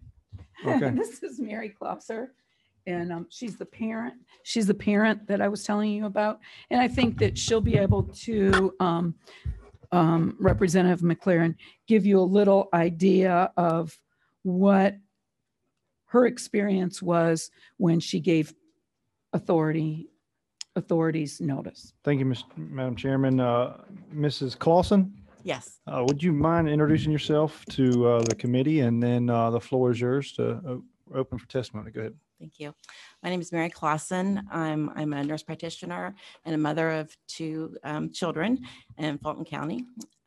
I had 4 years ago, 2017, my 11-year-old came home from 6th grade. Her small group reading in English picked a book, and she told me all about it. And I'm like, let me look at this book. Went and researched it, some review sites. The review site said that it was for 14-year-olds and up, that there was violence, language, and sex. Another more conservative review site said it was for 16 and up. I told my daughter, sorry, honey, you can't read this. I'll let your teacher know. Emailed the teacher and also called the guidance counselor to kind of find out how these book she got gotten out of the library there at her public middle school. Fulton County Schools is where she was. The guidance counselor called me and said, what happened? And I said, well, there's this book that she read or that she got from school, and they're going to read in their small group, and I don't think it's appropriate. How did this kind of book get in the school? This is middle school. She's only 11 years old. And she said, well, I'm not sure of the policy, she said, but you can certainly pick a different book for your child to read. And I said, well, who decides what books get into the school, into the library? And she said, well, there was a woman that we had who had a PhD. I just remember PhD in the back. And she kind of helped us review books, but she's not here anymore. So right now there's nobody doing that. And I was like, well, how are you going to get someone to do that? And basically it was a very vague conversation. And it was for your daughter, you don't have to read that book kind of thing. And that's where that ended. Then the teacher emailed me back and said, I heard you talk to the guidance counselor, and I'll make sure that Claire comes to school next week, and I'll she'll pick another book. The group that she's working with her group members to decide on a book to read, and I'll talk to her about other selections. So there was no, yes, the question I specifically emailed was, what do you do to decide what books go into these schools? What are the guidelines? And neither of them answered me. Then the following year, I was looking up the books they were going to be reading for eighth grade. They were in seventh grade then. Looked up the list for eighth grade, and the list that they had the kids were supposed to read, 4 of the 6 books were inappropriate. Again, I looked them all up, and they had things in there that were for really out of high school. Let me tell you kind of what it was. So it was, that's the wrong one. So the books were for ages 14 to 18. And another one of these books that was on that list, an Arizona school district pulled it from 11th graders to read. So my kids in 8th grade are supposed to read a book that they wouldn't let 11th graders read. So in 8th grade, you're 13 years old. And this is just some of the words that were in that book. The boy and the girl stripped in their room, dissolved into each other, made love. The boy bit the girl's breasts, left purplish bands of bruises on her thighs, rubbed soap between her legs, entered her repeatedly. The girl learned what pleased him. She tied his arms above his head with their underclothing and slapping him sharply when he asked. You're my bitch, the boy said, groaning. So I pulled my kids out of school. I'm like, if this is the 4 of the 6 books are like this that you're going to be reading, sorry, they're in a private school now. And I just wanted to let you know that. Well, I appreciate that. Thank you for coming and testifying. And is there any questions from the committee? If not, I'm going to move on. Chairman Mathiak. Pastor Mike Griffin, if we can have him next. Chairman Mathiak, I don't. Are all of these folks that are testifying? Are they all going to? There's just 2 more. Okay. Just him and 1 more. I was trying to get people to give you different aspects. Okay. Of sure. That's exactly my question. Yes. Is make sure we're going to get an overall view of testimony. Yes, sir. Thank you, Mr. Chairman of the committee. My name is Mike Griffin. I'm the public affairs representative with the Georgia Baptist Mission Board. We're the largest denomination in our state, representing somewhere around 3,600 churches, 1.4 million Georgians. And we're very concerned about child protection policy. We were the only major denomination to support the Hidden Predator Act in 2015. And we continue to support that legislation, even the Child Victim Protection Act that just came through here. I think even today was voted out. My point is we're about protecting children, and we're about victim assistance and all these things. And I think just being a pastor, I pastored here for 35 and a half years in the state of Georgia, worked down here at the Capitol now 14 years. It's not just important that we reach out and grab those victims and get them out of the water that are going through the dangers that's happening with sex abuse today. But I think it's also important that we go upstream and find out where they're falling in at. And just today, just the access to obscene material is already just unbelievable, because with 3 clicks of an iPhone, you can find what would take me 3 months to walk down the road as a kid to find in South Georgia, in the 1960s. And so we support this legislation. We appreciate Representative Masiak for her help in this. I just want to read this one verse of scripture. It says in Mark 9:42, whoever causes one of these little ones who believe in me to sin, it would be better for him if a great millstone were hung about his neck and were thrown into the sea.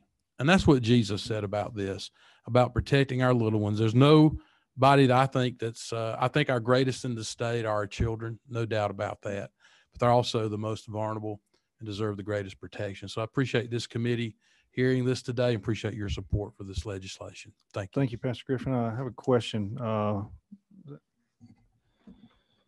Representative McLaurin. Thank you, Mr. Chair, and thanks for coming, Pastor. I have a question about values, really. You support the legislation. It's a question about harm and, specifically harm to kids and harm when weighed in the greater context of other social harms. Currently, this bill makes provision of this material to a minor a misdemeanor of a high and aggravated nature, which is the same punishment that you get not for your first or your second, but your third DUI is when that punishment kicks in. We heard from Representative Momtahan that at some point, if somebody's passive, maintaining a database where there's passive access on the online database to this material, that person should be held accountable. Do you believe, based on your experience in the faith community and thinking about values and how to protect kids effectively, do you believe that a staff librarian who's aware that one of these books is available on EBSCO or Galileo, but does nothing personally to try to intervene with the database to prevent access to it, that omission by that staff librarian is as serious of a harm to society as a third DUI? Well, if you drag me down into the legal side, I can't give you all those kinds of answers, but I know with the proper education and awareness of this legislation, this kind of legislation, they should be held accountable to whatever the legislation says once they've been made aware of it. In other words, you recognize that this is no longer legal in the state of Georgia. You recognize that you are responsible. And we deal with victim assistance and things with sexual predators. We say, did you have a duty of care? Did you have knowledge of an incident or a perpetrator? And then thirdly, did you willfully, intentionally cover it up? So we think about those kinds of high bars. And once that's communicated to people who are in areas of responsibility, then they're going to be in that position. They're going to have to accept that responsibility. And it's left up to the legislature to determine the depth of that, but it definitely needs to be very, very serious. Thank you, Representative McLaurin. Representative Montmahan. Thank you, Mr. Chairman. And I want to kind of push back on that again, the notion that we were just talking about. I think the question that's called is whether it rises to such a severe, right, that's high and aggravated. And so if we frame, and I think it's a very disingenuous way to frame the argument as passive, when the reality is, with what we've seen, is passive is the wrong way to frame the argument. And it may make sense if that's the way you want to frame it, but we realize that it isn't passive, right? We realize that it's permissive, right? Okay, and there's knowledge of it. We're permitting somebody, right. Okay, knowingly, we've seen here that they can get on this thing, they can see this obscene material or what I consider pornography, right? Right. It's not passive. Passive is unknown. Oh, I set up a computer. It showed up out of a vacuum. This is permissive behavior. Right. We have permitted somebody to access these databases with access to obscene material, and we're going to act like we have no knowledge of access to the system or what the system allows access to. Right. And so I just want to posit that to this committee as we go forward. Thank you, Representative Montahan. Yeah, again, duty of care and knowledge of these types of things. When those two criteria are met, then whatever those consequences that are reasonable or what should be brought to bear upon those individuals. Well, I appreciate you coming, and I believe we knowingly know this is there. So I believe we have a duty. It's the opinion of the chair that we do have a duty to protect our youngest and most vulnerable. Right. And it's we fund these schools, and I don't think that we should be allowing this material to be accessed. It's a very simple fix, and I understand it's a policy decision, but it's a very simple fix to put in some measures that just doesn't allow them to access these obscene materials. And I appreciate you for coming, Pastor Griffin. I got one question from online. Hold one, please. How do I turn it on? You can just unmute. Should be fine. Just ask her to unmute. Representative Lopez, will you unmute, please? Thank you, Mr. Chairman. I have a general observation. I'm a mother of 4 children, and they all have attended DeKalb Public Schools. So I acknowledge the sentiment of Chairman Mathiak for bringing this to our attention. And I do agree that we should protect our children from obscene materials. I just don't understand how are we accomplishing that with this bill. When I read the bill and I read that we are excluding the school, and instead, when you look at the other section that it references, it says a person violating the provisions of this subsection. Who's that person? Is that the librarian? Is that the school? Is that the superintendent? I just don't understand who are we targeting, and that's my issue with us, the current version of the bill. Thank you. Thank you, Representative Lopez. Appreciate that. Thank you. Thank you for coming. As Brittany's coming in, can I make a comment? Yes, you can. Hold on. Let me turn you on. Okay. As we talked about knowingly, now that this has come to light, I had you listen to a parent, and as you go through some of those letters, you will read some different testimony. But the reason I had the parent here is so that you could hear she did attempt to make the school system aware. I would challenge that any media specialist anywhere on planet Earth knows what's going on, what they can pull up on a search engine within a public school, regardless of whether it's EBSCO or Galileo, whoever it is. But all over the planet, I believe that media specialists know exactly what our kids can get a hold of. So to the point that's been raised a couple of times, are you amendable to coming up with a statutory scheme to target to hold responsible the parties that should be held responsible? I think so. Mm-hmm. And here's my reasoning. And I'm not going to get into the psychology, Representative McLaren, because I know that's where you'll go.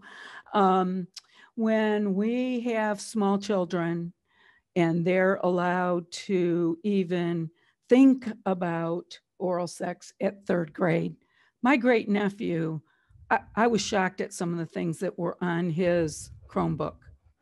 And he looked at me like, what am I looking at? He's in 3rd grade. He wanted to tie-dye t-shirts. He didn't want to see what their little advertisement was that was sexual in nature.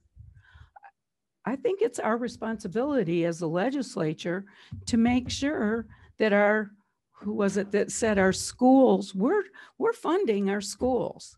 We're spending our tax dollars in our schools. And when a parent says, who allowed this in my school system and couldn't get an answer, that's when it's our responsibility. Thanks, so that, and if you'll just hear Brittany, she's a little younger, and I think that she'll give you a little different idea of where we're headed. I'm going to let her testify if you don't mind and move forward, please. I'll be fast, I promise. Okay. Thank you. Hey guys, my name is Brittany Ellison. I'm with Family Policy Alliance of Georgia. We strongly support this legislation because children should not be subject to explicit material in schools. Parents trust that our school systems will protect their children. They trust the books that come home in their backpacks, and they trust the research sites that they're being guided to. If you were uncomfortable with the examples that Noelle shared earlier, just imagine being an 11-year-old finding these things. And I definitely encourage you to go through the packets that Noelle gave out because it gets worse. So this bill is simple. It just takes out a loophole that should not have been there in the first place. And I thank you all for your time and ask that you support this bill. Thank you. Thank you. That was short. See, and that's what I was, I'm sorry, Mr. Chairman, Go ahead. that's what I was trying to portray today because I knew that our time was limited. I hope if I've done nothing more, I have made the world think what's really going on. Our internet with our phones and TVs and everything that's our life now. But if we don't protect those kids, who will? Who will? I appreciate you bringing the legislation, Chairman. And, it's the intent of the chair to move this to full committee. I don't oppose any type of work with the author to try and narrowly tailor this piece of legislation. I know it's one page, Representative McLaurin, but if you are indeed concerned with holding the appropriate folks responsible, then please feel free to weigh in on how we do that. At this point, I'll entertain a motion. We have a motion. We have a second. Any amendments? Any discussion? Go ahead, Representative Lauren. Thanks, Mr. Chair. What I'm about to say, I don't think is a commentary on the nature of protecting children. That is obviously an admirable goal, and every family has its own standards for how to do that.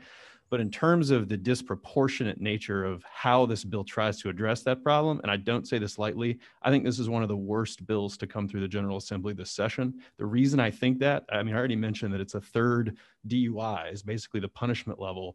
There are so many steps in between a social problem and this committee that ordinarily we try at every juncture. This bill should be in the Education Committee. We should be talking about a system for mandating review of materials and review of, and there could be employment consequences if you don't do that. There's so many degrees of consequences between a problem that exists and then holding individual people responsible. But what I heard today was primary advocate, the first person who spoke today, with respect, ma'am, didn't know that this bill created a criminal penalty and testified falsely that it did not, right? And then immediately adjusted testimony. We have testimony from people, but no testimony from teachers or administrators on how we currently try to solve these problems, the things that we could implement with employment consequences if things are, not followed. And we never got a clear answer on who specifically should be held criminally liable for access to information that everybody today has testified is generally available on the internet. And as part of the explanation of this problem, we've heard testimony that kids have things on their devices that we have no idea where they came from. So to me, this bill is purely performative attempts by people who are unhappy about the state of the world to throw criminal liability into to space with no idea who it will hit, just to say we did something. And to me, with respect, and I really like you, Chairman, and I'm so sorry to come out this strong, that is the worst possible way to make policy. Thank you for your opinion. Representative Tahan. Mr. Chairman, thank you. I just want to say this one point, and that is we have to stop sexualizing children in this nation. We have obvious evidence that that's what's happening. And so when we look at see all the problems that we have in our state, from human trafficking to sexual exploitation of minors, I think we need to be frank, a damn strong bill to put these folks in their place, to stop this sexualization. That's it, Mr. Chairman. Thank you, Representative. Representative Saines. Thank you. I normally reserve conjecture, but to the representative's point, we're talking about a situation in the school system where we know where these individuals have taken a level of custodial care to the individuals they educate. And we're talking about the appropriateness of holding those individuals responsible to what they should and should not see that have developmental and psychological consequences for the rest of their lives. So I don't think it is, frankly, if there's, I've heard suggestion that it said unparalleled to DUI, I'm fine with raising the DUI level, but I don't think that's the parallel that the representative was fairly trying to represent. So I don't think it's inappropriate for it to be in this committee. I think it's a serious responsibility, and that should tackle with serious consequences if not followed. Thank you, Representative Saines. If there's any more discussion from the committee, anything online? No? Well, I'm going to call the question for LC 41-2889. All those in favor, please signify by saying aye. All those opposed? No. No. All right, moves on to full committee. I appreciate everyone's testimony. Thank you, Chairman Mathiak. If you would, if there's anybody amendable to actually tackling the issue and the problem, to try and circle around the author to come up with a scheme to actually identify these folks, if that's open to anybody, you know. I appreciate you, Chairman. Thank you. We've got one more bill, and I'm going to hear it, Representative Neal. Come on, please hang tight with me. Representative McLaurin, one more bill, if you would, please, sir.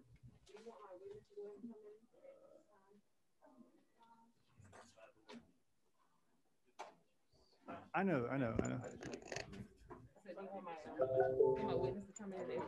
How many do you have? One? Yes, go ahead.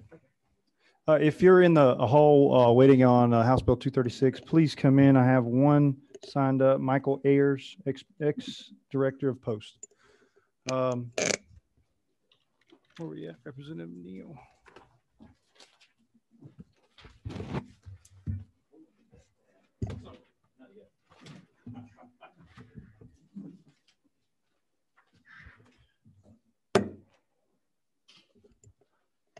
Representative Neal, we're here to hear House Bill 236, which you authored, and I believe you have a committee substitute.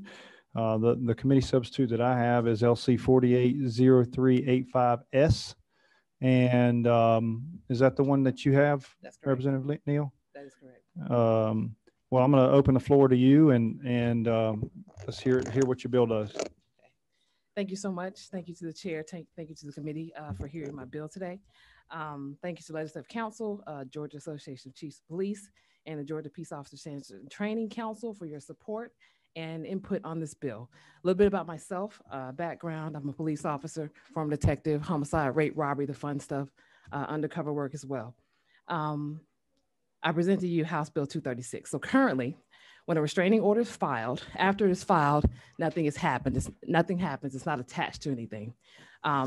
Essentially, and some primary aggressors have said, it becomes a piece of paper. Oftentimes, additionally, primary aggressors tend to shrug off restraining orders.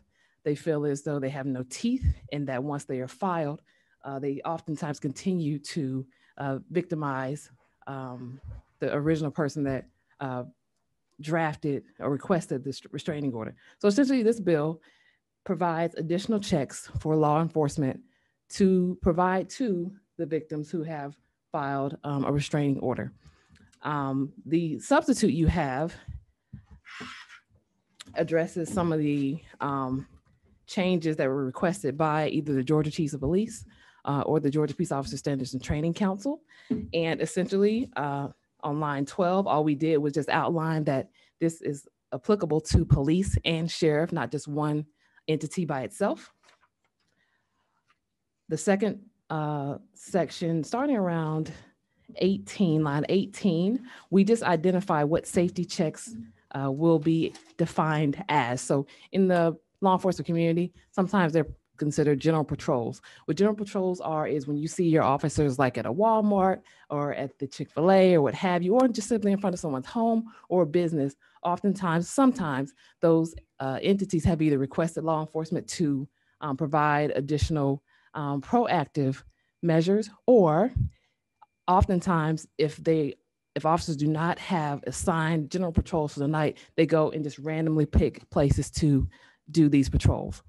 This bill allows for persons that have filed a restraining order to automatically get their names and addresses transmitted to local law enforcement entities. So they'll be put on that general patrol log daily, nightly, or what have you for a period of 60 days. At the bottom, line 30, this request was by the Georgia Chiefs. They wanted to make sure that there's an immunity clause in there, and we referenced the immunity clause that is current in reference to 50-21-25. And that's so that they're not held liable if they don't make these perform these patrols, or not necessarily not the performance of the patrol, just like and that's why we reference the current law, because currently they're already protected. They just wanted to make sure that it was outlined in this bill, but officers are already protected from their daily duties that they currently utilize, so that if crimes happen in the regular pursuit of their duties, when it comes to 911 calls or what have you, they're already covered. So all we did was just put that language in here as well, because they just wanted to make sure we were specific to this bill, that we had it in here. Okay. And I'm completely open for questions, but I do know I have my witness outside. If you give me a second to grab him. Sure. We got one question from the committee real quick. Okay, go ahead. Representative Saints? Yes, and thank you for your service. You evidently have much more experience in law enforcement, but in a different way. So I want to ask, in my limited time in a rural sheriff's office setting, not to deprioritize the nature of this is important and can have significant preventative consequences. For sake of clarification, on line 28, it does say for the discretion shall continue for the direction, or actually there is, discretion is on line 24. So the department, based on if there is staffing limitations, which are based on the epidemic issue of not having adequate law enforcement local law enforcement, they still have the ability to decide if they have the manpower that day, that shift to make those safety checks. Is that correct? That is correct. We definitely want them to consider their manpower, their 911 call logs, or what have you, and that's at the same rate that they already do general patrols, is in between those things. And then just another quick comment on line 22, to the local law enforcement agency, the court shall provide the petition to the local law enforcement agency, who shall then provide safety checks. Is there a possible confusion issue as it relates to areas with multiple jurisdictions? I'm thinking a city that is it the sheriff's office or an individual city? Is it duplicative, or would it be worth mentioning a law enforcement agency of jurisdiction, or of the most limited jurisdiction? I'm trying to think of a way to where it would be the city if in the city, the county if in the county, kind of provision. Perfect. Yes, I'm definitely open to any type of language you would like to include to clear up any of those types of moments, or just simply because originally I was thinking that anybody that had 911 calls for service. I know in some entities that have police and sheriff, sometimes the sheriff does not respond to 911 calls for service. That's only police. So if there's any language that you can recommend over the course of this process here tonight, if you want to throw that in there, I'm definitely open to it. And I don't think it's of a serious consequence, if it's of consequence at all, but I just wanted to note if there was an intentionality behind not doing that. So thank you. No problem. Thank you for the. I have a question here. So as I understand the TPO, and this applies when there is a TPO, correct? That's correct. All right. So in the event the TPO is rescinded, if they have a hearing within 10 days, did you take that into account? Because if it's rescinded within 15 days, you're still going to do the protective, what they call protective. You're still going to do the safety checks, even though if it's rescinded. Yeah. Well, so that's the thing. So the bill does outline that the petitioner can decide if they would like these checks or what have you. So some people that request a restraining order might not request the checks.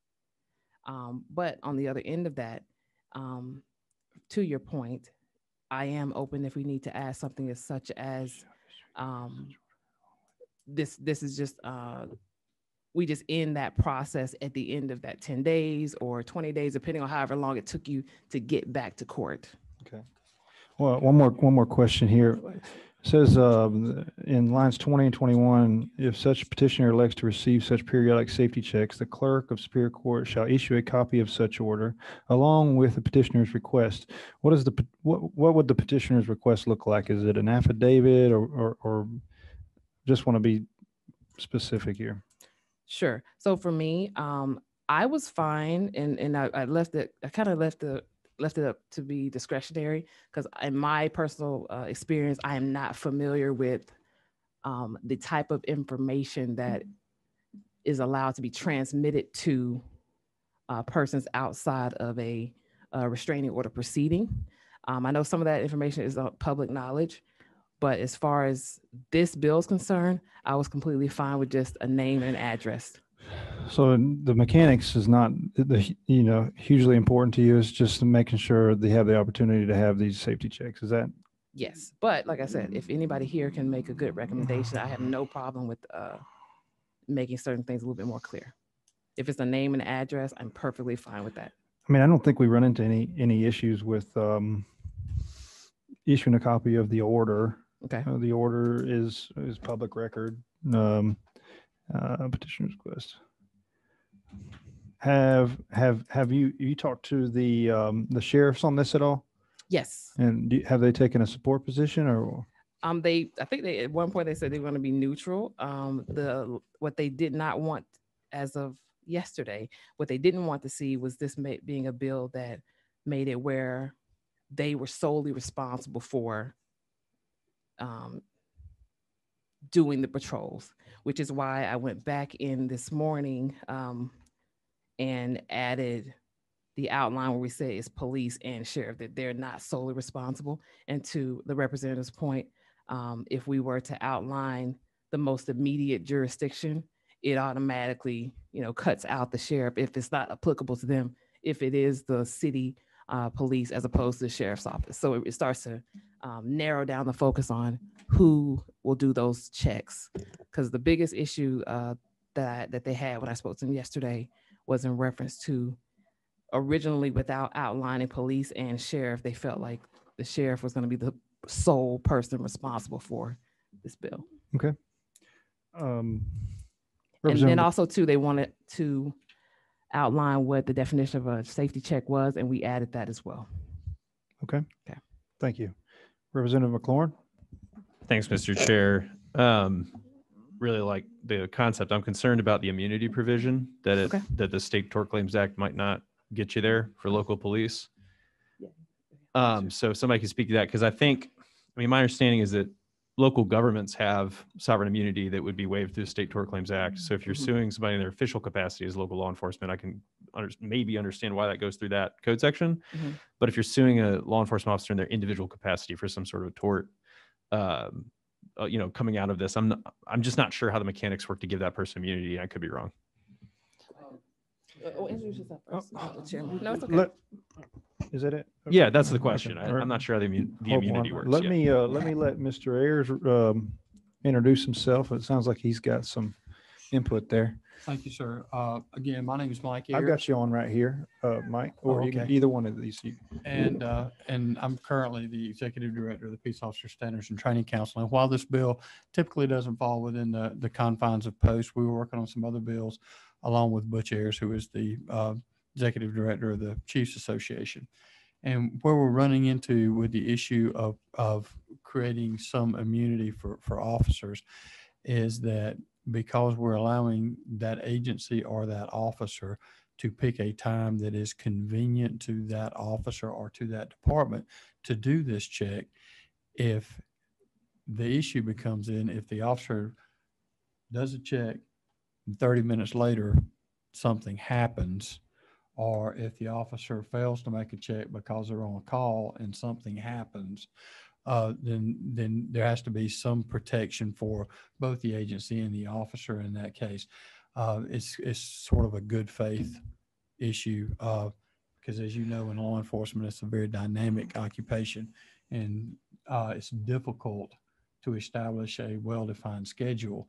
One of the things that we also discussed, and I'm sure that if you're familiar at all with law enforcement, especially in your smaller communities, what we see routinely is people will call a local sheriff's department and say, hey, I'm going to be on vacation, or I'm going to leave the house, whatever, can you ride by my house? And there'll be a printout, usually outside of the public venue, where those officers, when they show up for roll call or whatever, can look at it and say, well, I've got 10 addresses here. During the course of my duties, I need to ride by and check on that property. So what you're dealing with here is a very similar concept to that, if that makes sense. Sure. So yeah, I share in McLaurin's interest in the bill, or Representative McLaurin, excuse me, and I'm sensitive to what Mr. Harris said.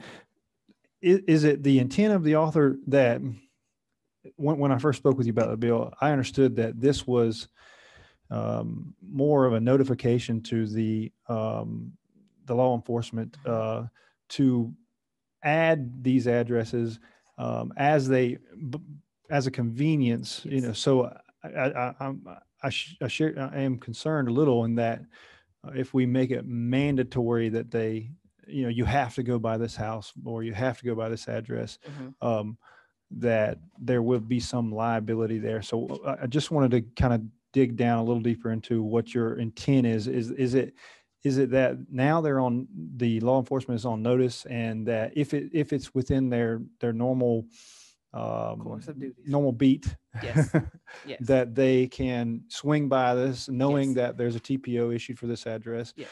Or is it your intent that they must make this trip? The intent is for it to be over the course of their duties. And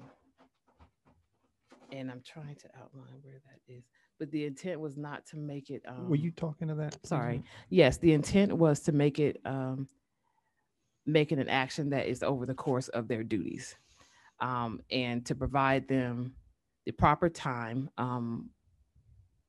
to give them that time frame of doing it at their discretion. Sure. That was the original intent of the bill. I'm trying to see where I made it mandatory per se. I don't know that it's explicitly mandatory, but I also don't know that it's not clear that it isn't mandatory. I mean, that's kind of what I want to make sure, that we don't want to make it a mandatory run by this house. I want 24. Line 24.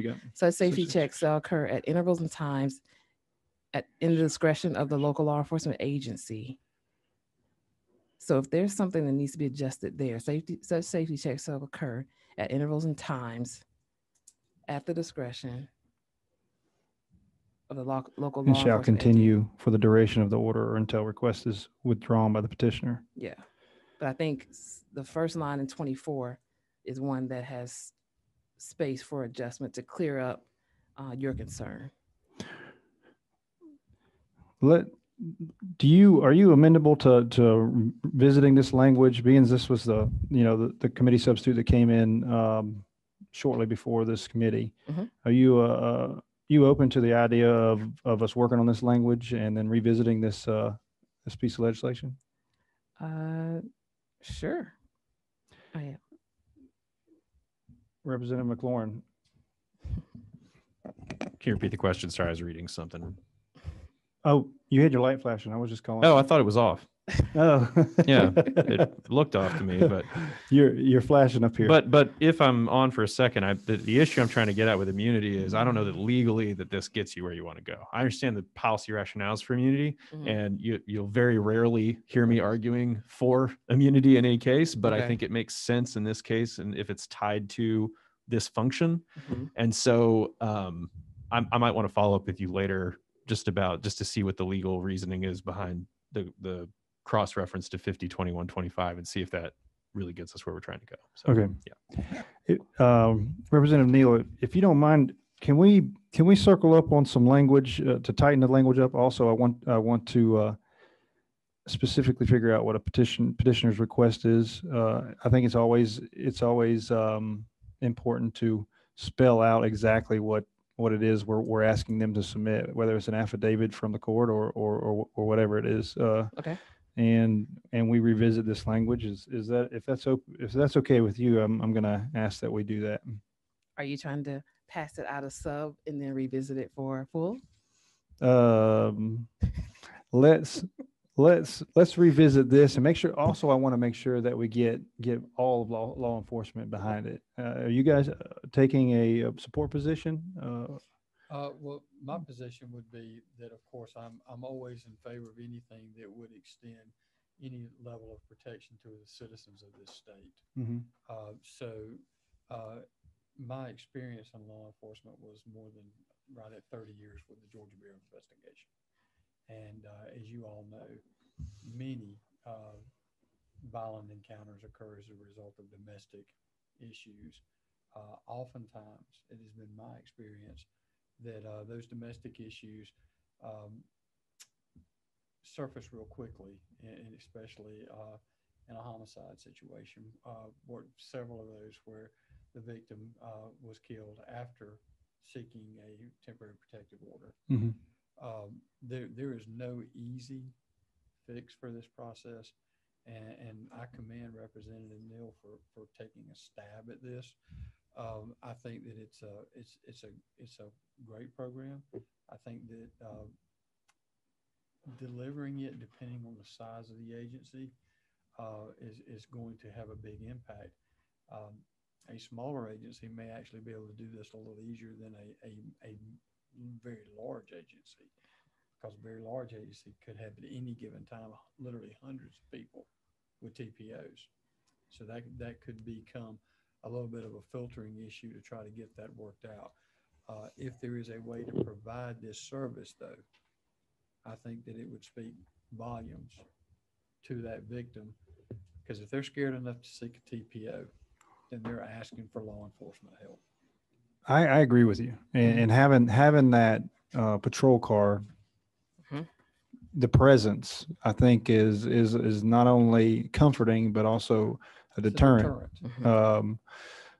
So I agree entirely with this policy, and I just want to make sure that all of law enforcement gets in behind this. And I also want to know, and I think we alluded to it already. Practically, how would this roll out? Kind of like what you said with this, we're not home. Can you run by the house kind of thing? How would this roll out in, say, a large Fulton County, Cobb County? How would that roll out? And I think a good answer to that is, and definitely I can reach out to them as well, just see what they're currently doing, how they currently handle their general patrols, because they're currently doing it now for their current citizens. Just asking them what their process is right now. Yeah, if I can narrow down on that, I mean, for you, Representative Neal, this is like secondhand. For me, I have never been a law enforcement officer, so I don't want to mandate something that we can't completely explain, particularly for such a large force as a Fulton County, Cobb County. It would probably be much easier to roll out in my district, in Ware County, but I want to make sure that it's practical for these larger law enforcement agencies. Okay. And I'm completely open to the idea of moving this full committee after we visit these issues. Okay. You have my word on that? No, I'm open to it. So just looking forward to the conversation. All right. Is there any more discussion or questions out of the committee, including online? Mr. Chair, how you doing? This is Representative William Bodie. I was trying to find out, because I think this is a great measure, and I spoke with Representative Yasmin Neal about this bill. Actually, I'm a co-signer on the bill. If we can maybe get together offline in between the next subcommittee hearing, so we could try to move this before crossover, if possible, Mr. Chair. Yes, I think if we could get some of these questions answered and get more comfortable with the language and also get support from all of the law enforcement community, then I think we could move this forward to the full committee. Also, Thank you, Mr. Chair. oh, thank you, Representative Bodie. We've got a question from Representative Lopez.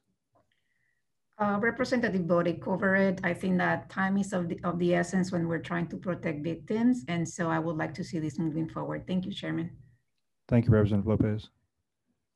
All right, with that, let's convene and, adjourn. I appreciate you guys coming out, and thanks for staying late. I know it was pretty trying for you. Thank you, and I thank you for the opportunity. I really appreciate it. Appreciate you. Thank you. Thank you, Representative McLaurin.